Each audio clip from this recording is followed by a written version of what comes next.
Hi hello ನಮಸ್ಕಾರ ಸ್ನೇಹಿತರೆ, welcome back to cinema ಕತೆ.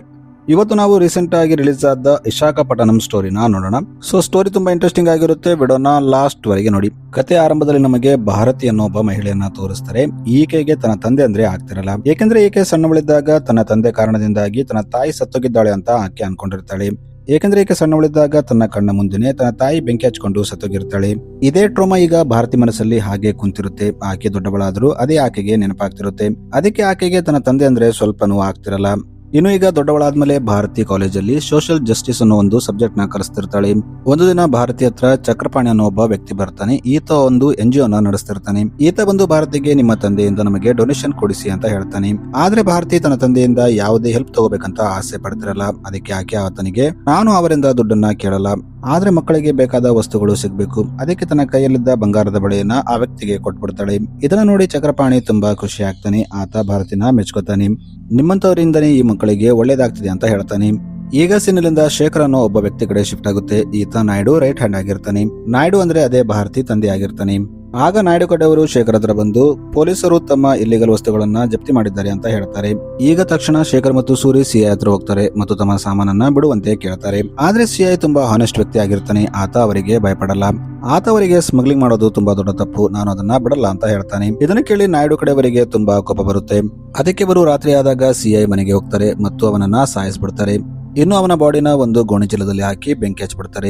ಈಗ CI ಕೊಲೆ ಆಗಿರುತ್ತೆ. ಅದಕ್ಕೆ ಪೊಲೀಸ್ ಡಿಪಾರ್ಟ್ಮೆಂಟ್ ನವರು ಆ ಕೇಸ್ ನ ಇನ್ವೆಸ್ಟಿಗೇಷನ್ ಮಾಡೋಕೆ ವರ್ಮಾ ಅನ್ನೋ ಆಫೀಸರ್ ನ ಕಳಿಸ್ತಾರೆ. ವರ್ಮಾ ಇಲ್ಲಿ ಬಂದು ನಾಯ್ಡು ಬಗ್ಗೆ ಎನ್ಕ್ವೈರಿ ಮಾಡ್ತಾನೆ. ಆಗ ಅವನಿಗೆ ನಾಯ್ಡುದೇ ಇದೆಲ್ಲ ಊರು ಅಂತ ಗೊತ್ತಾಗುತ್ತೆ. ಇಲ್ಲಿ ನಾಯ್ಡು ಇಲ್ದಂಗೆ ಏನು ನಡೆಯಲ್ಲ, ಎಲ್ಲರೂ ನಾಯ್ಡು ಮಾತನ್ನ ಕೇಳ್ತಾರೆ ಅಂತ ಗೊತ್ತಾಗುತ್ತೆ. ನಾಯ್ಡು ಈ ಸಿಟಿಯಲ್ಲಿ ತುಂಬಾ ಇಲಿಗಲ್ ಕೆಲಸಗಳನ್ನ ಮಾಡ್ತಿರ್ತಾನೆ. ಆದ್ರೆ ಅವನಿಗೆ ವಿರುದ್ಧವಾಗಿ ಸಾಕ್ಷಿ ಹೇಳೋಕೆ ಯಾರಿಗೂ ಧೈರ್ಯ ಸಾಕಾಗ್ತಿರಲ್ಲ. ಅದಕ್ಕೆ ಈಗ ವರ್ಮಾ ನಾಯ್ಡು ಬಗ್ಗೆ ಪೂರ್ತಿಯಾಗಿ ತಿಳ್ಕೊಳ್ಳೋಕೆ ಜೈಲಲ್ಲಿದ್ದ ಒಬ್ಬ ಹಳೆ ಕೈದಿನ ಹೋಗಿ ಮೀಟ್ ಆಗ್ತಾನೆ. ಈತ ಇಲ್ಲಿ ವರ್ಮಾಗೆ ನಾಯ್ಡು ಬಗ್ಗೆ ಹೇಳ್ತಾನೆ. ಈಗ ಸ್ಟೋರಿ ಫ್ಲಾಶ್ ಬ್ಯಾಕ್ ಗೆ ಹೋಗುತ್ತೆ. ತುಂಬಾ ವರ್ಷಗಳ ಕೆಳಗೆ ಅಂದ್ರೆ ಭಾರತಿ ಸಣ್ಣವಳಿದ್ದಾಗ ನಾಯ್ಡು ವಿಶಾಖಪಟ್ಟಣಂಗೆ ಕೆಲಸ ಹುಡ್ಕೊಂಡು ಬಂದಿರ್ತಾನೆ. ಇನ್ನು ಆ ಟೈಮಲ್ಲಿ ಬೋಟ್ ಅಲ್ಲಿ ಕೆಲಸ ಮಾಡ್ತಿದ್ದ ವರ್ಕರ್ ಗಳ ಲೀಡರ್ ಚಿನ್ನಾರಾವ್ ಆಗಿರ್ತಾನೆ. ಈತ ತುಂಬಾ ಒಳ್ಳೆ ವ್ಯಕ್ತಿ ಆಗಿರ್ತಾನೆ. ಈತ ವರ್ಕರ್ಸ್ಗೆ ಬೇಕಾದ ಎಲ್ಲಾ ಫೆಸಿಲಿಟಿನ ಮಾಡಿ ಕೊಡ್ತಿರ್ತಾನೆ. ಇದರಿಂದ ವರ್ಕರ್ಸ್ ಕೂಡ ಅವನಿಗೆ ತುಂಬಾ ಮರ್ಯಾದೆ ಕೊಡ್ತಿರ್ತಾರೆ. ಯಾಕಂದ್ರೆ ಅವನು ಅವರ ಹಕ್ಕಿಗೋಸ್ಕರ ಹೋರಾಟ ಮಾಡ್ತಿರ್ತಾನೆ. ಇನ್ನೊಂದು ಕಡೆ ಪೋತನ್ ಅನ್ನೋ ವ್ಯಕ್ತಿನ ತೋರಿಸ್ತಾರೆ. ಈತ ಕೂಡ ವರ್ಕರ್ ಗಳ ಲೀಡರ್ ಆಗ್ಬೇಕಂತ ಆಸೆ ಪಡ್ತಿರ್ತಾನೆ. ಆದ್ರೆ ಅವನು ತುಂಬಾ ಕೆಟ್ಟ ವ್ಯಕ್ತಿ ಆಗಿರ್ತಾನೆ. ಅವನು ವರ್ಕರ್ಸ್ಗೋಸ್ಕರ ಯಾವ ಹೋರಾಟ ಮಾಡ್ತಿರಲ್ಲ, ಕೇವಲ ತನ್ನ ಬೆನಿಫಿಟ್ಸ್ ಮಾತ್ರ ನೋಡ್ತಿರ್ತಾನೆ. ಇದನ್ನೆಲ್ಲ ಈಗ ನಾಯ್ಡು ಅಬ್ಸರ್ವ್ ಮಾಡ್ತಾನೆ. ಆಗ ಒಂದು ದಿನ ಅವನು ಚಿನ್ನಾರಾವ್ ಒಂದು ಮೀಟಿಂಗ್ ನಲ್ಲಿ ಇದ್ದಾಗ ಎಲ್ಲರ ಮುಂದೆ ಅವನು ಚಿನ್ನಾರಾವ್ನ ಕೊಂದ್ಬಿಡ್ತಾನೆ. ಇದನ್ನ ನೋಡಿ ಅಲ್ಲದವರೆಲ್ಲ ತುಂಬಾ ಭಯಪಡ್ತಾರೆ. ಇದೇ ಭಯನ ನಾಯ್ಡು ಯೂಸ್ ಮಾಡ್ಕೋತಾನೆ. ಅವನು ಈಗ ಅವರ ಲೀಡರ್ ಆಗ್ಬಿಡ್ತಾನೆ. ಹೀಗೆ ನೋಡ್ತಿದ್ದಂಗೆ ನಾಯ್ಡು ಬೆಳಿತಾ ಹೋಗ್ತಾನೆ. ಅವನು ತನಗೆ ಅಡ್ಡ ಬಂದ ಎಲ್ಲರನ್ನ ಮುಗಿಸ್ತಾ ಹೋಗ್ತಾನೆ. ಇನ್ನೊಂದು ಕಡೆ ಪೋತನ್ನ ನಾಯ್ಡುಗೆ ಸಪೋರ್ಟ್ ಮಾಡ್ತಿರ್ತಾನೆ. ಆದ್ರೆ ಒಳಗೊಳಗೆ ಅವನಂದ್ರೆ ಅವನಿಗೆ ಆಗ್ತಿರಲ್ಲ. ಚಿನ್ನಾರಾವ್ ಆದ್ಮೇಲೆ ನಾನೇ ಲೀಡರ್ ಆಗ್ಬೇಕಾಗಿತ್ತು, ಆದ್ರೆ ಈ ನಾಯ್ಡು ಅಡ್ಡ ಬಂದು ನನ್ನ ಮೇಲೆ ಅಧಿಕಾರ ಮಾಡಿಸ್ತಿದ್ದಾನೆ ಅಂತ ಅವನಿಗೆ ಅನಿಸ್ತಿರುತ್ತೆ. ಮತ್ತು ನಾಯ್ಡು ಎಲ್ಲಾ ಪ್ರಾಫಿಟ್ ನ ತಾನೇ ತಗೋತಿರ್ತಾನೆ ಮತ್ತು ನಾಯ್ಡುಗೆ ಚಿಲ್ಲರೆ ಕೊಡ್ತಿರ್ತಾನೆ. ಅದಕ್ಕೆ ಅವನು ಹೇಗಾದ್ರೂ ಮಾಡಿ ನಾಯ್ಡುನ ಕೆಳಗಿಳಿಸಿ ತಾನೇ ಲೀಡರ್ ಆಗ್ಬೇಕಂತ ಯೋಚನೆ ಮಾಡ್ತಿರ್ತಾನೆ. ಈಗ ನಾಯ್ಡು ಮಗಳು ಭಾರತಿ ದೊಡ್ಡವಳಾಗ್ತಾಳೆ. ಆಕೆಗೆ ತನ್ನ ತಂದೆ ವ್ಯಾಪಾರ ಅಂದ್ರೆ ಸ್ವಲ್ಪನೂ ಇಷ್ಟ ಇರಲ್ಲ. ಏಕೆಂದ್ರೆ ಆಕೆ ತಂದೆ ಜನರನ್ನ ಎದುರಿಸಿ ಮತ್ತು ಅವರನ್ನ ಕೊಂದು ವ್ಯಾಪಾರ ಮಾಡ್ತಿರ್ತಾನೆ. ಇದು ಆಕೆಗೆ ಸ್ವಲ್ಪನೂ ಇಷ್ಟ ಇರಲ್ಲ. ಅದಕ್ಕೆ ಆಕೆ NGO ಮತ್ತು ಬಡವರಿಗೆ ಹೆಲ್ಪ್ ಮಾಡ್ಬೇಕಂತ ಯೋಚನೆ ಮಾಡ್ತಿರ್ತಾಳೆ. ಅದಕ್ಕೆ ಆಕೆ ಚಕ್ರಪಾಣಿಗೆ ತನ್ನ ಬಂಗಾರದ ಬಳೆಯನ್ನ ಕೊಟ್ಟಿರ್ತಾಳೆ. ಇದರ ನಡುವೆ ನಮಗೆ ಪೆದ್ದನ್ ಅನ್ನೋ ಒಬ್ಬ ಆಟೋ ಡ್ರೈವರ್ ನ ತೋರಿಸ್ತಾರೆ. ಈತನಿಗೆ ಮದುವೆ ಆಗಿರುತ್ತೆ. ಈತ ತನ್ನ ತಮ್ಮ ಚಿನ್ನನ ಜೊತೆ ಒಂದು ಮನೆಯಲ್ಲಿ ಜೀವನ ಮಾಡ್ತಿರ್ತಾನೆ. ಪೆದ್ದನಿಗೆ ಒಂದಲ್ಲ ಒಂದು ದಿನ ತಾನು ಕಾರ್ಪೊರೇಟರ್ ಆಗ್ಬೇಕಂತ ಆಸೆ ಇರುತ್ತೆ ಮತ್ತು ಅದರಿಂದ ಬಡವರಿಗೆ ನಾನು ಹೆಲ್ಪ್ ಮಾಡ್ತೀನಿ ಅಂತ ಹೇಳ್ತಿರ್ತಾನೆ. ಇನ್ನೊಂದು ಕಡೆ ಪೋತನ ನಾಯ್ಡುನ ಲೀಡರ್ಶಿಪ್ ನಿಂದ ಕೆಳಗಿಳಿಸಬೇಕಂತ ಪ್ಲಾನಿಂಗ್ ಸ್ಟಾರ್ಟ್ ಮಾಡ್ತಾನೆ. ಅದಕ್ಕೆ ಅವನು ವಿಜಯಪುರ್ನ ಜಮೀನ್ದಾರ್ ಪ್ರತಾಪವರ್ಮನ ಹೋಗಿ ಮೀಟ್ ಆಗ್ತಾನೆ ಮತ್ತು ಆತನಿಗೆ ನಾವು ನಾಯ್ಡುನ ಕೆಳಗಿಳಿಸಿದ್ರೆ ಅಲ್ಲಿ ಅಧಿಕಾರ ನಡೆಸಬಹುದು, ಪೋರ್ಟ್ ಅಲ್ಲಿ ತುಂಬಾ ದುಡ್ಡಿದೆ ಅಂತ ಹೇಳ್ತಾನೆ. ಪ್ರತಾಪವರ್ಮ ಕೂಡ ಅವನ ಮಾತನ್ನ ಒಪ್ಕೋತಾನೆ. ಏಕೆಂದ್ರೆ ಪ್ರತಾಪವರ್ಮ ಮತ್ತು ನಾಯ್ಡು ನಡುವೆ ದುಶ್ಮನ್ ಇರುತ್ತೆ. ಅದಕ್ಕೆ ಅವನು ಕೂಡ ಆ ಮಾತಿಗೆ ಒಪ್ಕೋತಾನೆ. ಈಗ ಸಿನ್ಲಿಂದ ನಾಯ್ಡು ಕಡೆ ಶಿಫ್ಟ್ ಆಗುತ್ತೆ. ಈತ ತಂಗಬಲಿ ಅನ್ನೋ ಒಬ್ಬ ದೊಡ್ಡ ಬಿಸ್ನೆಸ್ ಮನ್ ಹೋಗಿ ಮೀಟ್ ಆಗ್ತಾನೆ. ಬೇರೆ ಪೋರ್ಟ್ ಅಲ್ಲಿ ಸ್ಟ್ರೈಕ್ ನಡೀತಿದ್ದರಿಂದ ತಂಗಬೇರು ಟ್ರಾನ್ಸ್ಫರ್ ಮಾಡೋಕೆ ಆಗ್ತಿರಲ್ಲ. ಅದಕ್ಕೆ ಅವನು ನಾಯ್ಡುಗೆ ಆ ಸ್ಟ್ರೈಕ್ ಮುಗಿಯುವವರೆಗೂ ನನ್ನ ಸಾಮಾನೆಲ್ಲ ನಿನ್ನ ಪೋರ್ಟ್ ಇಂದ ರಫ್ತಾಗ್ಬೇಕು ಅಂತ ಕೇಳ್ತಾನೆ. ಆಗ ನಾಯ್ಡು ತಕ್ಷಣ ಅವನ ಮಾತಿಗೆ ಒಪ್ಕೋತಾನೆ. ಏಕೆಂದ್ರೆ ಅವನಿಗೆ ಒಳ್ಳೆ ಪ್ರಾಫಿಟ್ ಆಗ್ತಿರುತ್ತೆ. ಇನ್ನೊಂದು ಕಡೆ ಪೆದ್ದನ್ನ ತನ್ನ ಏರಿಯಾದ ಕಾರ್ಪೊರೇಟರ್ ಹತ್ರ ಹೋಗ್ತಾನೆ ಮತ್ತು ತನ್ನ ಏರಿಯಾದಲ್ಲಿರೋ ಸಮಸ್ಯೆ ಬಗ್ಗೆ ಹೇಳ್ತಾನೆ. ಆದ್ರೆ ಆ ಕಾರ್ಪೊರೇಟರ್ಗೆ ಜನರ ಬಗ್ಗೆ ಏನು ಟೆನ್ಷನ್ ಇರಲ್ಲ. ತನ್ನ ಕಡೆಯವರು ಜೈಲಿಗೆ ಹೋಗಿದ್ದಾರೆ, ಅವರನ್ನ ಹೇಗಾದ್ರೂ ಮಾಡಿ ಹೊರಗೆ ತರಬೇಕಂತ ಅವನು ಟೆನ್ಷನ್ ತಗೋತಿರ್ತಾನೆ. ಈಗ ಪೆದ್ದನ್ನ ಮತ್ತು ಕಾರ್ಪೊರೇಟರ್ ಪೊಲೀಸ್ ಸ್ಟೇಷನ್ ಗೆ ಹೋಗ್ತಾರೆ ಮತ್ತು ತಮ್ಮವರನ್ನ ಬಿಡುವಂತೆ ಕೇಳ್ತಾರೆ. ಇಲ್ಲಿ ಪೆದ್ದನ್ನ ಪೊಲೀಸರಿಗೆ ಕ್ವಶನಿಂಗ್ ಮಾಡ್ತಾನೆ. ಅವರನ್ನ ಯಾಕೆ ಅರೆಸ್ಟ್ ಮಾಡಿದಿರಿ ಅಂತ ಕೇಳ್ತಿರ್ತಾನೆ. ಆದ್ರೆ ಕಾರ್ಪೊರೇಟರ್ ಅದ್ದ ಮಾತಾಡಿ ಅವನನ್ನ ತಡಿತಾನೆ. ನೀನು ಸುಮ್ಮನಿರು, ನಾನು ಮಾತಾಡ್ತೀನಿ ಅಂತ ಹೇಳ್ತಾನೆ. ಈಗ ಅವನು ಪೊಲೀಸರ ಜೊತೆ ಮಾತಾಡಿ ತನ್ನ ಕಡೆಯವರನ್ನ ಬಿಡಿಸ್ಕೊಂಡು ಹೋಗ್ತಾನೆ. ಈಗ ನಾಯ್ಡು ತನ್ನ ಗ್ಯಾಸ್ ಪ್ಲಾಂಟ್ ಗೆ ಹೋಗಿ ಅಲ್ಲಿ ಚೆಕ್ ಮಾಡ್ತಿರ್ತಾನೆ. ಆಗ ಅಲ್ಲಿದ್ದ ಒಬ್ಬ ವರ್ಕರ್ ಅಲ್ಲಿ ಬಿಡಿ ಕುಡ್ತಿರ್ತಾನೆ. ಇದನ್ನ ನೋಡಿ ನಾಯ್ಡುಗೆ ತುಂಬಾ ಕೋಪ ಬರುತ್ತೆ. ಯಾಕಂದ್ರೆ ಇಲ್ಲಿ ಸಣ್ಣ ಕಿಡಿ ಹಚ್ಕೊಂಡ್ರೆ ಅಲ್ಲಿ ತುಂಬಾ ದೊಡ್ಡ ಲಾಸ್ ಆಗ್ಬಹುದು ಅಂತ ಅನ್ಕೋತಾನೆ. ಅದಕ್ಕೆ ಅವನು ಆ ವ್ಯಕ್ತಿನ ಕರ್ಕೊಂಡು ಬಂದು ಅವನನ್ನ ಸಾಯಿಸ್ಬಿಡ್ತಾನೆ. ಇಲ್ಲಿ ನಮಗೆ ಪೆದ್ದನಿಗೆ ತನ್ನ ಆಸ್ತಿ ಅಂತಸ್ತಕ್ಕಿಂತ ಯಾವುದು ದೊಡ್ಡದಿಲ್ಲ ಅಂತ ಗೊತ್ತಾಗುತ್ತೆ. ಅವನು ಜನರ ಪ್ರಾಣನ ಲೆಕ್ಕನೆ ಮಾಡ್ತಿರಲ್ಲ. ಈಗ ಸೀನ್ ಮತ್ತೆ ಪೆದ್ದನ ಕಡೆ ಶಿಫ್ಟ್ ಆಗುತ್ತೆ. ಅವನು ತನ್ನ ಫ್ಯಾಮಿಲಿ ಜೊತೆ ತುಂಬಾ ಎಂಜಾಯ್ ಮಾಡ್ತಿರ್ತಾನೆ. ಆದ್ರೆ ಅವನಿಗೆ ಒಂದು ವಿಷಯ ಗೊತ್ತಿರಲ್ಲ, ಆದಷ್ಟು ಬೇಗ ಅವನ ಜೀವನನೇ ಚೇಂಜ್ ಆಗ್ತಿರುತ್ತೆ.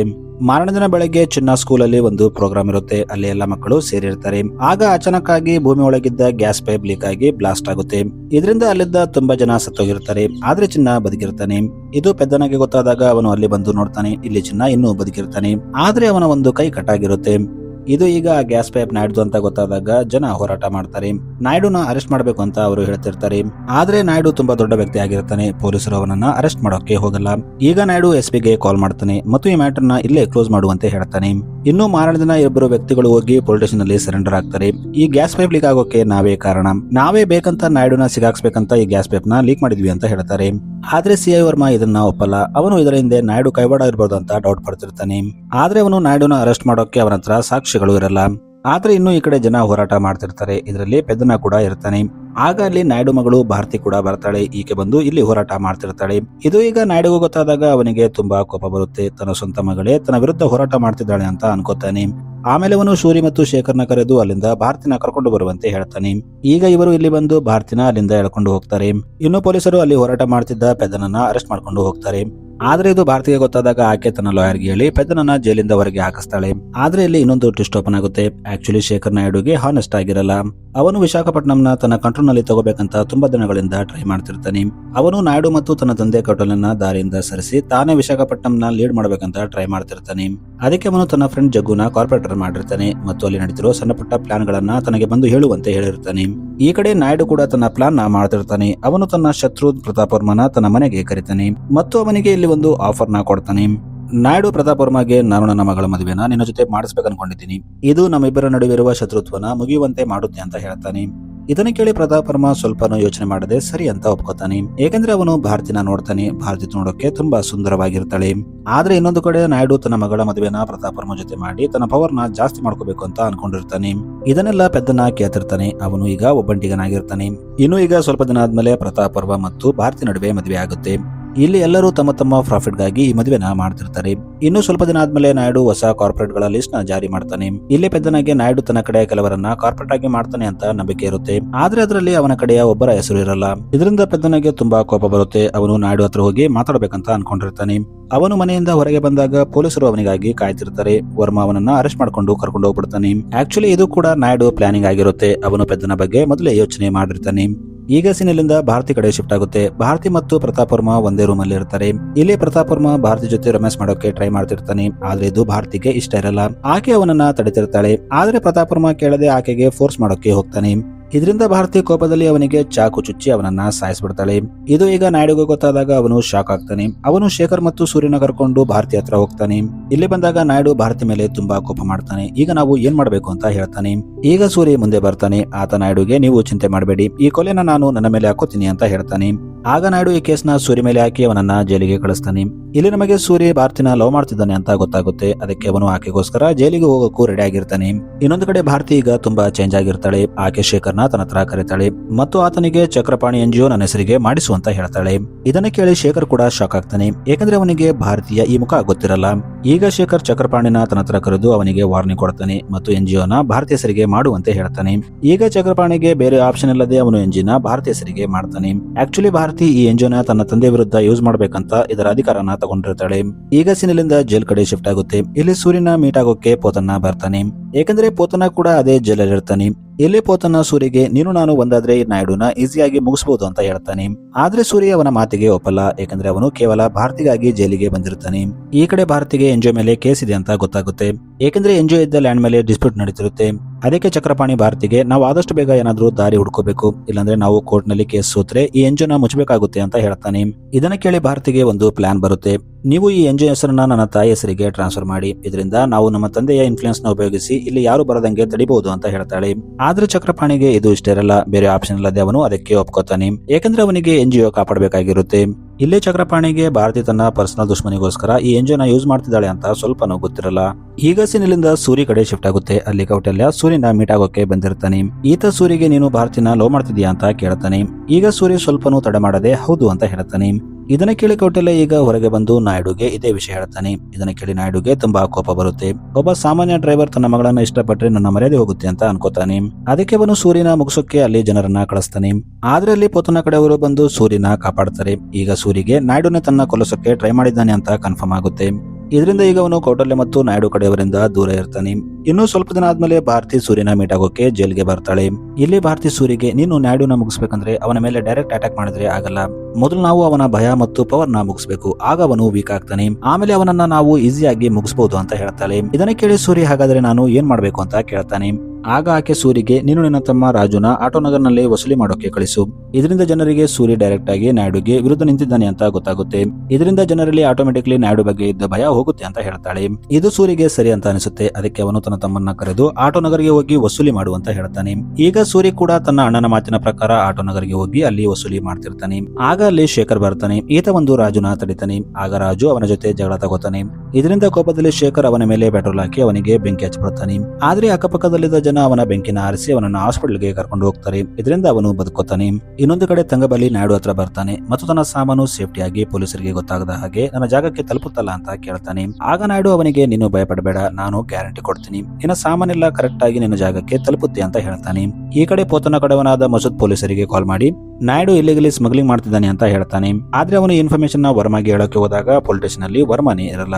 ಇದರಿಂದ ನಾಯ್ಡು ತನ್ನ ಸಾಮಾನ ಸೇಫ್ ಆಗಿ ತನ್ನ ಜಾಗಕ್ಕೆ ತಲುಪಿಸ್ತಾನೆ. ಈಗ ಸೀನ್ ಮತ್ತೆ ಭಾರತಿ ಕಡೆ ಶಿಫ್ಟ್ ಆಗುತ್ತೆ. ಇಲ್ಲಿ ಚಕ್ರಪಾಣಿ ಬರ್ತಾನೆ. ಈತ ಇಲ್ಲಿ ಬಂದು ಈ ಸಂಸ್ಥೆ ಹೆಸರನ್ನ ಚೇಂಜ್ ಮಾಡೋದು ಬೇಡ, ಈ ಸಂಸ್ಥೆ ಬಡವರಿಗಾಗಿ ನಾನೇ ಕಟ್ಟಿದ್ದು, ದಯವಿಟ್ಟು ಇದರ ಹೆಸರನ್ನ ಹಾಳು ಮಾಡಬೇಡಿ ಅಂತ ಹೇಳ್ತಾನೆ. ಆದ್ರೆ ಭಾರತಿ ಅವನ ಮಾತನ್ನ ಕೇಳಲ್ಲ. ಆಕೆ ಅವನಿಗೆ ಉಲ್ಟಾ ವಾರ್ನಿಂಗ್ ಕೊಡ್ತಾಳೆ. ಈಗಿಂದ ಈ ಸಂಸ್ಥೆಯ ಯಾವ ಕೆಲಸದಲ್ಲಿ ನೀನು ಕೈ ಹಾಕಬಾರ್ದು, ಇಲ್ಲಿಂದ ಹೋಗು ಅಂತ ಹೇಳ್ತಾಳೆ. ಇದನ್ನ ನೋಡಿ ಚಕ್ರಪಾಣಿಗೆ ಭಯವಾಗುತ್ತೆ. ಇಷ್ಟು ದಿನ ತಾನು ಇನ್ನೋಸೆಂಟ್ ಅನ್ಕೊಂಡಿದ್ದ ಹುಡುಗಿ ಬೇರೆನೆ ಆಗಿರ್ತಾಳೆ. ಆತ ಈಕೆ ಕೂಡ ತನ್ನ ತಂದೆಯಂತೆ ಅಧಿಕಾರದ ದಾಹಕ್ಕಾಗಿ ಬದುಕ್ತಾಳೆ ಅಂತ ಅನ್ಕೋತಾನೆ. ಈಗ ನಾಯ್ಡುಗೆ ಮಸೂದ್ ಪೊಲೀಸರಿಗೆ ಇನ್ಫಾರ್ಮೇಶನ್ ಕೊಡೋಕೆ ಹೋಗಿದ್ದ ಅಂತ ಗೊತ್ತಾಗುತ್ತೆ. ಇದು ಗೊತ್ತಾದಾಗ ನಾಯ್ಡು ಅವನನ್ನ ಕೊಲ್ಸ್ಬಿಡ್ತಾನೆ. ಇನ್ನು ವರ್ಮಾಗೆ ಇದು ಲೇಟ್ ಆಗಿ ಗೊತ್ತಾಗಿರುತ್ತೆ. ಅವನು ಪೋರ್ಟ್ಗೆ ಬಂದಾಗ ಅಷ್ಟೊತ್ತಿಗೆ ನಾಯ್ಡು ತನ್ನ ಸಾಮಾನೆಲ್ಲ ಸಾಗಿಸಿರ್ತಾನೆ. ಇಲ್ಲಿ ನಾಯ್ಡುಗೆ ಶೂರಿ ಕೂಡ ತನ್ನ ವಿರುದ್ಧ ಆಗಿದ್ದಾನೆ ಅಂತ ಗೊತ್ತಾಗುತ್ತೆ. ಅವನು ಕೂಡ ಡೈರೆಕ್ಟ್ ಆಗಿ ನಾಯ್ಡುಗೆ ವಿರುದ್ಧ ನಿಲ್ತಿರ್ತಾನೆ. ಇದರಿಂದ ನಾಯ್ಡು ಒಂದು ಪ್ಲಾನ್ ಮಾಡ್ತಾನೆ. ಅವನು ಪೆದ್ದನನ್ನ ತನ್ನ ಹತ್ರ ಕರೀತಾನೆ. ನೆಕ್ಸ್ಟ್ ಕಾರ್ಪೊರೇಟ್ ಎಲೆಕ್ಷನ್ ಅಲ್ಲಿ ನಾನು ನಿನಗೆ ಟಿಕೆಟ್ ಕೊಡ್ತೀನಿ, ಆದ್ರೆ ಅದಕ್ಕೆ ಬದಲಾಗಿ ನೀನು ನನಗೆ ಒಂದು ಕೆಲಸ ಮಾಡಿ ಕೊಡಬೇಕು ಅಂತ ಹೇಳ್ತಾನೆ. ಆಗ ಪೆದ್ದನ್ನ ಅದು ಏನು ಅಂತ ಕೇಳ್ತಾನೆ. ಅದಕ್ಕೆ ನಾಯ್ಡು ನೀನು ಹೋಗಿ ಸೂರಿ ತಮ್ಮನ್ನ ಕೊಂದ್ಬಿಡು ಅಂತ ಹೇಳ್ತಾನೆ. ಇದನ್ನ ಕೇಳಿ ಪೆದ್ದನಗೂ ತಾನು ಕಾರ್ಪೊರೇಟ್ ಆಗ್ಬೇಕಂತ ತುಂಬಾ ದಿನದಿಂದ ಆಸೆ ಇರುತ್ತೆ. ಅದಕ್ಕೆ ಅವನು ಆ ಕೆಲಸಕ್ಕೆ ಒಪ್ಕೋತಾನೆ. ಈಗ ಅವನು ರಾಜ್ಯದ ಹಾಸ್ಪಿಟಲ್ಗೆ ಅವನನ್ನ ಮುಗಿಸೋಕೆ ಹೋಗ್ತಾನೆ. ಆದ್ರೆ ಇಲ್ಲಿ ಬಂದು ನೋಡಿದಾಗ ರಾಜು ಅಲ್ಲಿರಲ್ಲ. ಏಕೆಂದ್ರೆ ಭಾರತಿ ಅವನನ್ನ ಬೇರೆ ಕಡೆ ಶಿಫ್ಟ್ ಮಾಡಿರ್ತಾಳೆ. ಇನ್ನು ಆಕೆ ಪೊಲೀಸರ ಮುಂದೆ ರಾಜು ಸ್ಟೇಟ್ಮೆಂಟ್ ನ ಕೂಡ ಕೊಟ್ಟಿರ್ತಾಳೆ. ಈ ಸ್ಟೇಟ್ಮೆಂಟ್ ನಲ್ಲಿ ರಾಜು ಪ್ರತಾಪ್ ವರ್ಮ ಕೊಲೆನ ಸೂರಿ ಮಾಡಿಲ್ಲ, ನಾನೇ ಮಾಡಿದ್ದು ಅಂತ ಹೇಳ್ತಾನೆ. ಆದ್ರೆ ಈಗ ಅವನು ಅರ್ಧ ಸುಟ್ಟೋಗಿರ್ತಾನೆ. ಅದಕ್ಕೆ ಪೊಲೀಸರು ಅವನನ್ನ ಅರೆಸ್ಟ್ ಮಾಡೋಕ್ಕಾಗಲ್ಲ. ಇದರಿಂದ ಈಗ ಪೊಲೀಸರು ಸೂರಿ ಇನ್ನೋಸೆಂಟ್ ಅಂತ ಅವನನ್ನ ರಿಲೀಸ್ ಮಾಡ್ತಾರೆ. ಈಗ ಸೂರಿ ಹೊರಗೆ ಬಂದ ತಕ್ಷಣ ಅವನು ಪೆದ್ದನ ಹತ್ರ ಹೋಗ್ತಾನೆ ಮತ್ತು ಅವನನ್ನ ಸಾಯಿಸೋಕೆ ಟ್ರೈ ಮಾಡ್ತಾನೆ. ಆದ್ರೆ ಅಲ್ಲಿ ತುಂಬಾ ಜನ ಇರ್ತಾರೆ. ಇವರನ್ನ ಬಿಡಿಸ್ತಾರೆ. ಈಗ ಸೂರಿ ಅಲ್ಲಿಂದ ಭಾರತಿನ ಹೋಗಿ ಮೀಟ್ ಆಗ್ತಾನೆ. ಇಲ್ಲಿ ಭಾರತಿ ಸೂರ್ಯನ ಸಮಾಧಾನ ಮಾಡ್ತಾಳೆ. ನೀನು ಪ್ರತಿಯೊಂದು ಡಿಸಿಷನ್ ನ ಕೋಪದಲ್ಲಿ ತಗೊಂಡ್ರೆ ನಾವು ನಾಯ್ಡುನ ಸೋಲ್ಸೋಕ್ಕಾಗಲ್ಲ. ನಾಯ್ಡು ಏನೇ ಮಾಡಿದ್ರು ಅದನ್ನ ತುಂಬಾ ಯೋಚನೆ ಮಾಡಿ ಮಾಡ್ತಾನೆ. ನಾವು ಕೂಡ ಅವನನ್ನ ಸೋಲ್ಸ್ಬೇಕಾದ್ರೆ ಅದೇ ರೀತಿ ಯೋಚನೆ ಮಾಡಿ ಮಾಡಬೇಕು. ನನ್ನ ಹತ್ರ ಒಂದು ಪ್ಲಾನ್ ಇದೆ, ಅದರಿಂದ ನಾವು ನಾಯ್ಡುನ ಈಸಿಯಾಗಿ ಸೋಲ್ಸಬಹುದು ಅಂತ ಮಾತಾಡ್ತಿರ್ತಾಳೆ. ಇನ್ನು ಇವರು ಮಾತಾಡ್ತಿದ್ದಾಗ ಕೌಟಲ್ಯ ಅಲ್ಲಿಂದ ಹೋಗ್ತಿರ್ತಾನೆ. ಅವನು ಇವರಿಬ್ಬರನ್ನ ನೋಡ್ತಾನೆ. ಇಲ್ಲಿ ಅವನಿಗೆ ಸೂರಿ ನಾಯ್ಡು ವಿರುದ್ಧ ಆಗೋಕೆ ಭಾರತಿನೇ ಕಾರಣ ಅಂತ ಗೊತ್ತಾಗುತ್ತೆ. ಇನ್ನು ರಾತ್ರಿ ಆದಾಗ ಕೌಟಲ್ಯ ಭಾರತಿನ ಬಂದು ಮೀಟ್ ಆಗ್ತಾನೆ ಮತ್ತು ಆಕೆಗೆ ವಾರ್ನಿಂಗ್ ಕೊಡ್ತಾನೆ. ನೀನು ಇದೆಲ್ಲ ಇಲ್ಲಿಗೆ ಬಿಟ್ಬಿಡು, ಇಲ್ಲಾಂದ್ರೆ ನಾನು ನಿನ್ನ ತಂದೆಗೆ ಎಲ್ಲ ನಿಜ ಹೇಳ್ಬಿಡ್ತೀನಿ ಅಂತ ಹೇಳ್ತಾನೆ. ಇದನ್ನ ಕೇಳಿ ಭಾರತಿಗೆ ಕೌಟಲ್ಯ ಬದುಕಿದ್ರೆ ತನಗೆ ಒಂದಲ್ಲ ಒಂದು ದಿನ ಅಪಾಯ ಅಂತ ಅರ್ಥವಾಗುತ್ತೆ. ಅದಕ್ಕೆ ಆಕೆ ಶೇಖರ್ನ ಮೋಟಿವೇಟ್ ಮಾಡಿ ಕೌಟಲ್ಯನ ಕೊಲ್ಲುವಂತೆ ಮಾಡ್ತಾಳೆ. ಈಗ ಶೇಖರ್ ಹೋಗಿ ಕೌಟಲ್ಯನ ಕೊಂದ್ಬಿಡ್ತಾನೆ. ಇನ್ನು ಈಗ ಕೌಟಲ್ಯ ಸತ್ ಮೇಲೆ ನಾಯ್ಡು ಶೇಖರ್ನ ತನ್ನ ಹತ್ರ ಕರೀತಾನೆ ಮತ್ತು ಅವನನ್ನ ವಿಶಾಖಪಟ್ಟಣಂನ ಮೇಯರ್ ಆಗಿ ಮಾಡ್ತಾನೆ. ಇನ್ನು ನೀನು ಟೆನ್ಷನ್ ತಗೋಬೇಡ, ನೀನು ನನ್ನ ಜೊತೆದ್ರೆ ನಾನು ನಿನ್ನ ನೆಕ್ಸ್ಟ್ MLA ಮಾಡ್ತೀನಿ ಅಂತ ಹೇಳ್ತಾನೆ. ಇದನ್ನ ಕೇಳಿ ಶೇಖರ್ಗೆ ತುಂಬಾ ಖುಷಿ ಆಗುತ್ತೆ. ಅವನು ಭಾರತಿ ಹತ್ರ ಹೋಗಿ ಈಗಿಂದ ನಾನು ನಿನಗೆ ಹೆಲ್ಪ್ ಮಾಡೋಕ್ಕಾಗಲ್ಲ ಅಂತ ಹೇಳ್ತಾನೆ. ಏಕೆಂದ್ರೆ ಅವನಿಗೆ ರಿಲೇಷನ್ಸ್ ಗಿಂತ ಪವರೇ ತುಂಬಾ ಮುಖ್ಯ ಆಗಿರುತ್ತೆ. ಈಗ ಅವನು ಪೂರ್ತಿಯಾಗಿ ನಾಯ್ಡುಗೆ ಸಪೋರ್ಟ್ ಮಾಡ್ತಾನೆ. ಇದೇ ಟೈಮಲ್ಲಿ ಒಂದು ಸಣ್ಣ ಫ್ಲಾಶ್ ಬ್ಯಾಕ್ ನ ತೋರಿಸ್ತಾರೆ. ಭಾರತಿ ಸಣ್ಣವಳಿದ್ದಾಗ ತನ್ನ ತಂದೆನ ಕೊಲ್ಬೇಕಂತ ಅವನ ಊಟದಲ್ಲಿ ವಿಷ ಹಾಕಿರ್ತಾಳೆ. ಆದ್ರೆ ಇದು ನಾಯ್ಡು ತಾಯಿಗೆ ಗೊತ್ತಾದಾಗ ಆಕೆ ಅವನನ್ನ ಕಾಪಾಡಿರ್ತಾಳೆ. ಅಂದ್ರೆ ಭಾರತಿ ಈಗಿಂದ ಮಾತ್ರವಲ್ಲದೆ ಸಣ್ಣವಳಿದ್ದಾಗಿನಿಂದ ತನ್ನ ತಾಯಿಯ ರೆವೆನ್ಸ್ ತಗೋಬೇಕಂತ ಅವನನ್ನ ಕೊಲ್ಲೋಕೆ ಟ್ರೈ ಮಾಡ್ತಿರ್ತಾಳೆ. ಇನ್ನೊಂದು ಕಡೆ ಸೂರಿಗೆ ನಾಯ್ಡು ಪೋರ್ಟ್ ಇಂದ ತಂಗಬಲಿಯ ಕೆಲವೊಂದು ಇಲ್ಲಿಗಲ್ ಸಾಮಾನುಗಳು ಹೋಗ್ತಾ ಇದ್ದಾವೆ ಅಂತ ಗೊತ್ತಾಗುತ್ತೆ. ಅದಕ್ಕೆ ಅವನು ಒಬ್ಬ ಲೋಕಲ್ ಕಾರ್ಪೊರೇಟರ್ಗೆ ಹೆಲ್ಪ್ ಕೇಳ್ತಾನೆ. ಆ ಟ್ರಕ್ ಗಳನ್ನ ನಾವು ಪೊಲೀಸರಿಗೆ ಹಿಡಿದು ಕೊಟ್ರೆ ನಾಯ್ಡುಗೆ ತುಂಬಾ ದೊಡ್ಡ ಲಾಸ್ ಆಗುತ್ತೆ, ಅವನ ಸಾಮ್ರಾಜ್ಯನೇ ಬಿಡಬಹುದು ಅಂತ ಹೇಳ್ತಾನೆ. ಆದ್ರೆ ಆ ಕಾರ್ಪೊರೇಟರ್ ಸೂರಿಗೆ ಹೆಲ್ಪ್ ಮಾಡೋಕೆ ಒಪ್ಪಲ್ಲ. ಇನ್ನು ಈಗ ಎಲೆಕ್ಷನ್ ಅಲ್ಲಿ ನಿಲ್ಬೇಕಾದ ಕಾರ್ಪೊರೇಟರ್ ಲಿಸ್ಟ್ ಗಳನ್ನ ಜಾರಿ ಮಾಡ್ತಾರೆ. ಆದ್ರೆ ಅದರಲ್ಲಿ ಪೆದ್ದನ್ನ ಹೆಸರೇ ಇರಲ್ಲ. ಇದನ್ನ ನೋಡಿ ಅವನಿಗೆ ತುಂಬಾ ಕೋಪ ಬರುತ್ತೆ. ಅವನು ಶೇಖರ್ಗೆ ನನ್ನ ಹೆಸರು ಯಾಕಿಲ್ಲ ಅಂತ ಕೇಳ್ತಾನೆ. ಆದ್ರೆ ಶೇಖರ್ ಅದೆಲ್ಲ ನನಗೆ ಗೊತ್ತಿಲ್ಲ, ನಾಯ್ಡು ಹೇಳಿದ ಲಿಸ್ಟ್ ನೇ ನಾವು ರೆಡಿ ಮಾಡಿದೀವಿ ಅಂತ ಹೇಳ್ತಾನೆ. ಈಗ ಪೆದ್ದನಿಗೆ ತುಂಬಾ ಕೋಪ ಬರುತ್ತೆ. ಅವನು ಸೀದಾ ನಾಯ್ಡು ಮನೆಗೆ ಹೋಗಿ ಅಲ್ಲಿ ಜಗಳ ಮಾಡ್ತಾನೆ. ಆದ್ರೆ ಶೇಖರ್ ಮತ್ತು ಅವನ ಕಡೆಯವರು ಅವನನ್ನ ಹೊಡೆದು ಅಲ್ಲಿಂದ ಓಡಿಸ್ಬಿಡ್ತಾರೆ. ಈಗ ಪೆದ್ದನಿಗೆ ಎಲ್ಲ ವಿಷಯ ಅರ್ಥವಾಗುತ್ತೆ. ಕೇವಲ ಇವನನ್ನ ಯೂಸ್ ಮಾಡಿದ್ದಾರೆ ಅಂತ ಅವನು ಅರ್ಥ ಮಾಡ್ಕೊತಾನೆ. ಇನ್ನು ಅದೇ ದಿನ ರಾತ್ರಿ ಒಬ್ಬ ಮಾಸ್ಕ್ ಹಾಕೊಂಡ ವ್ಯಕ್ತಿ ಪೆದ್ದನ್ನ ಮನೆಗೆ ಬರ್ತಾನೆ ಮತ್ತು ಅವನ ಮನೆಗೆ ಬೆಂಕಿ ಹಚ್ಚಿಬಿಡ್ತಾನೆ. ಇನ್ನು ಅವನು ಅಲ್ಲಿಂದ ಓಡ್ತಿದ್ದಾಗ ಚಿನ್ನನ ಕೂಡ ಸಾಯಿಸ್ಬಿಡ್ತಾನೆ. ಆದ್ರೆ ಏರಿಯಾದವರು ಪೆದ್ದನ ಹೆಂಡತಿನ ಕಾಪಾಡಿರ್ತಾರೆ. ಇನ್ನು ಬೆಳಗ್ಗೆ ಆದಾಗ ಪೆದ್ದನ ತನ್ನ ಮನೆಗೆ ಬರ್ತಾನೆ. ಇಲ್ಲಿನ ದೃಶ್ಯ ನೋಡಿ ಅವನು ಶಾಕ್ ಆಗ್ತಾನೆ. ಏಕೆಂದ್ರೆ ಇಲ್ಲಿ ಚಿನ್ನ ಡೆಡ್ ಬಾಡಿ ಬಿದ್ದಿರುತ್ತೆ. ಆಗ ಪೆದ್ದನ ಹೆಂಡತಿ ಅವನಿಗೆ, ನಿನಗೆ ನಿನ್ನ ತಮ್ಮ ಅಂದ್ರೆ ನಿಜವಾಗ್ಲೂ ಇಷ್ಟ ಇದ್ರೆ ಅವನನ್ನ ಕೊಂದವರನ್ನ ಮುಗಿಸಿ ಮನೆಗೆ ವಾಪಸ್ ಬಾ ಅಂತ ಹೇಳ್ತಾಳೆ. ಇನ್ನೊಂದು ಕಡೆ ವರ್ಮ ನಾಯ್ಡು ಪೋರ್ಟ್ ಇಂದ ಹೋಗ್ತಿದ್ದ ಲಾರಿನ ಹಿಡ್ಕೋತಾನೆ. ಆದ್ರೆ ಅದರಲ್ಲಿ ಸ್ಮಗ್ಲಿಂಗ್ ಮಾಡಿದ ಸಾಮಾನಿರಲ್ಲ, ಅವೆಲ್ಲ ಖಾಲಿಯಾಗಿರ್ತವೆ. ಇದು ನಾಯ್ಡುಗೆ ಗೊತ್ತಾದಾಗ ಅವನು ಕೂಡ ಶಾಕ್ ಆಗ್ತಾನೆ. ಅವನು ಆ ಕಾರ್ಪೊರೇಟರ್ ನ ಕರೆದು, ನಿಜ ಹೇಳು, ನೀನೇನಾದ್ರೂ ಮಾಡಿದ್ಯಾ ಅಂತ ಕೇಳ್ತಾನೆ. ಆದ್ರೆ ಆ ಕಾರ್ಪೊರೇಟರ್ ಇಲ್ಲ, ಸೂರ್ಯ ನನ್ನ ಹತ್ರ ಬಂದಿದ್ದ, ಆದ್ರೆ ನಾನು ಅವನಿಗೆ ಹೆಲ್ಪ್ ಮಾಡಲ್ಲ ಅಂತ ಹೇಳಿದ್ದೆ ಅಂತ ಹೇಳ್ತಾನೆ. ಇನ್ನು ಕಾರ್ಪೊರೇಟರ್ ಮಾತಾಡ್ತಾ ಸೂರಿ ಮತ್ತು ಭಾರತಿ ಬಗ್ಗೆ ಕೆಟ್ಟದಾಗಿ ಮಾತಾಡ್ತಿರ್ತಾನೆ. ಇದರಿಂದ ನಾಯ್ಡುಗೆ ತುಂಬಾ ಕೋಪ ಬರುತ್ತೆ. ಅದಕ್ಕೆ ಅವನು ಆ ಕಾರ್ಪೊರೇಟರ್ ನ ಸಾಯಿಸ್ಬಿಡ್ತಾನೆ. ಇನ್ನು ನಾಯ್ಡು ಕಾರ್ಪೊರೇಟರ್ ನ ಕೊಂದು ಅಲ್ಲಿಂದ ಹೋಗ್ತಿದ್ದಾಗ ಅಲ್ಲಿ ಒಬ್ಬ ವ್ಯಕ್ತಿ ಬರ್ತಾನೆ. ಈತ ಇಲ್ಲಿ ಬಂದು ನಾಯ್ಡುಗೆ ಒಂದು ಶಾಕಿಂಗ್ ವಿಷಯ ಹೇಳ್ತಾನೆ. ಆಕ್ಚುಲಿ ಆ ಲಾರಿಯಲ್ಲಿದ್ದ ಸಾಮಾನುಗಳು ಮಾಯವಾಗಿದ್ದರ ಹಿಂದೆ ಭಾರತಿ ಇರ್ತಾಳೆ. ಮತ್ತು ಅದೇ ಅಲ್ಲದೆ ಗ್ಯಾಸ್ ಪೈಪ್ ಲೀಕ್ ಆಗಿ ಬ್ಲಾಸ್ಟ್ ಆಗಿದ್ದರ ಹಿಂದೆ ಕೂಡ ಭಾರತಿನೇ ಇರ್ತಾಳೆ. ಈಕೆ ಆ ಗ್ಯಾಸ್ ಪೈಪ್ ನ ಲೀಕ್ ಮಾಡಿ ಆ ಬ್ಲೇಮ್ ಎಲ್ಲ ನಾಯ್ಡು ಮೇಲೆ ಬರುವಂತೆ ಮಾಡಿರ್ತಾಳೆ. ಇಷ್ಟೇ ಅಲ್ಲದೆ ಆಕೆ ಸಣ್ಣವಳಿದ್ದಾಗಿನಿಂದ ನಾಯ್ಡುನ ಹೇಗೆ ಮುಗಿಸ್ಬೇಕು, ಅವನ ಸಾಮ್ರಾಜ್ಯನ ಹೇಗೆ ಪತನ ಮಾಡ್ಬೇಕಂತ ಸ್ಟೆಪ್ ಬೈ ಸ್ಟೆಪ್ ಪ್ಲಾನ್ ಮಾಡ್ತಿರ್ತಾಳೆ. ಇದನ್ನೆಲ್ಲ ಕೇಳಿ ನಾಯ್ಡುಗೆ ಶಾಕ್ ಆಗುತ್ತೆ. ತನ್ನ ಸ್ವಂತ ಮಗಳೇ ತನ್ನನ್ನ ಮುಗಿಸೋಕೆ ಪ್ಲಾನ್ ಮಾಡ್ತಿದ್ದಾಳೆ ಅಂತ ಅನ್ಕೋತಾನೆ. ಅವನು ಇದೆಲ್ಲ ಯೋಚನೆ ಮಾಡ್ತಿದ್ದಾಗ ಅಲ್ಲಿ ಪೆದ್ದನ್ನ ಬರ್ತಾನೆ. ಈತ ಬಂದು ನಾಯ್ಡು ಮೇಲೆ ಅಟ್ಯಾಕ್ ಮಾಡ್ತಾನೆ. ಏಕೆಂದರೆ ಪೆದ್ದನ ಕಡೆಯವರೇ ಅವನ ತಮ್ಮ ಚಿನ್ನನ ಕೊಂದಿರ್ತಾರೆ. ಇಲ್ಲಿ ಪೆದ್ದನ ಮತ್ತು ನಾಯ್ಡು ತುಂಬಾ ಹೊತ್ತು ಫೈಟ್ ಮಾಡ್ತಾರೆ. ಆಗ ಕೊನೆಗೆ ಪೆದ್ದನ್ನ ನಾಯ್ಡುನ ಕೊಂದ್ಬಿಡ್ತಾನೆ. ಆದ್ರೆ ಮಾರದಿನ ಬೆಳಗ್ಗೆ ಪೊಲೀಸರು ಪೆದ್ದನ್ನ ಹೆಂಡತಿ ಹತ್ರ ಬರ್ತಾರೆ ಮತ್ತು ಆಕೆಗೆ ನಿನ್ನೆ ರಾತ್ರಿ ಪೆದ್ದನ್ನ ಒಂದು ಫೈರ್ ಆಕ್ಸಿಡೆಂಟ್ ನಲ್ಲಿ ಸತ್ತೋದ ಅಂತ ಹೇಳ್ತಾರೆ ಮತ್ತು ಅವನ ಸಾಮಾನನ್ನ ಆಕೆಗೆ ಕೊಡ್ತಾರೆ. ಇದನ್ನ ಕೇಳಿ ಆಕೆ ಕೂಡ ತುಂಬಾ ಶಾಕ್ ಆಗ್ತಾಳೆ. ಆಕೆ ಜೋರಾಗಿ ಅಳ್ತಿರ್ತಾಳೆ.